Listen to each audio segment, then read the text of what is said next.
Recent గా Shanghai airport లో ఒక ఉదంతం జరిగింది.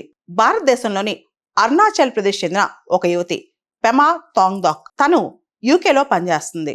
తను యూకే నుంచి జపాన్ వెళ్తుండగా మధ్యలో చైనాలో ట్రాన్సిట్ రూట్ ఉంది. చైనాలో షాంఘై ఎయిర్పోర్ట్ లో ఆగాల్సి వచ్చింది.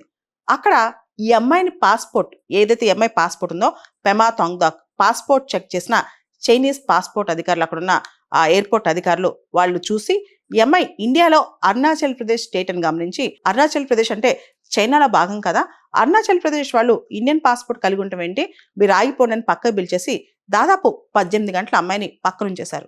దాంతో అమ్మాయి కొన్ని సోర్సెస్ ద్వారా ఇండియన్ ఎంబసీని కాంటాక్ట్ చేసి తన బేసిక్ నీడ్స్ అనేది సపోర్ట్ తెచ్చుకుంది. అయితే ఇక్కడ చైనీస్ అధికారులు మొదటి నుంచి కూడా అరుణాచల్ ప్రదేశ్ మొత్తం కూడా తమ భూభాగం అని చెప్తూ చాలా సార్లు క్లైమ్స్ చేశారనమాట.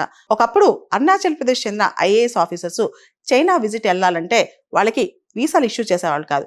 అంతేకాదు అరుణాచల్ ప్రదేశ్ చెందిన ప్లేయర్స్ చైనాకి వెళ్ళాలంటే వాళ్ళకి స్టేపుల్డ్ వీసాస్ ఇచ్చారు. 2 సంవత్సరాల క్రితం కూడా స్టేపుల్డ్ వీసాస్ అనమాట. అదేవిధంగా అరుణాచల్ ప్రదేశ్ మొత్తం దాదాపు 90,000 కిలోమీటర్స్ అరుణాచల్ ప్రదేశ్ మొత్తం మాదే అని చెప్పి చైనా క్లెయిమ్ చేస్తుంది. దాంతోపాటు అరుణాచల్ ప్రదేశ్లోని చాలా విలేజెస్, బార్డర్ విలేజెస్కి చైనీస్ పేర్లు కూడా పెడుతుంది అనమాట.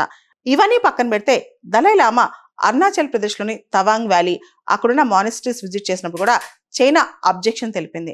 ఇలా చైనా అరుణాచల్ ప్రదేశ్ విషయం మొత్తం కంప్లీట్గా అరుణాచల్ ప్రదేశ్ మొత్తం నాదే అని చెప్పి చైనా క్లెయిమ్ చేసుకుంటా ఉంటుంది అనమాట.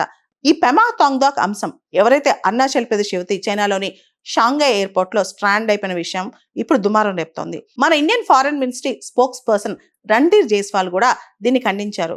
ఎటువంటి వ్యాలిడ్ రీజన్స్ లేకుండా ఆర్బిటరీగా అమ్మాయిని 18 గంటల పాటు షాంఘై ఎయిర్పోర్ట్ లో ఎలా ఉంచేశారు. అండ్ మళ్ళా కూడా మేము చెప్తున్నాం, అరుణాచల్ ప్రదేశ్ అనేది ఇంటిగ్రల్ పార్ట్ ఆఫ్ ఇండియా, భారత భూభాగంలో భాగమే. ఈ దేశ సమైక్యత అనేది మనకు చాలా ఇంపార్టెంట్. దేశ ఐక్యత, సమైక్యత పూర్తి స్థాయిలో 1 ఇంచి కూడా చైనాది కాదని చెప్పి కూడా భారతదేశం తిరిగి మళ్ళా స్పష్టం చేస్తోంది. కానీ చైనా మాత్రం ఈ ఎంటైర్ ఎపిసోడ్ కి ప్రతిస్పందిస్తూ మేము ప్రోటోకాల్స్ మాత్రమే ఫాలో అయ్యాం, అమ్మాయిని ఎటువంటి హరాస్మెంట్ చేయలేదని చెప్తూనే చైనా ఒక దురహంకారమైన స్టేట్మెంట్ కూడా ఇచ్చిందనమాట.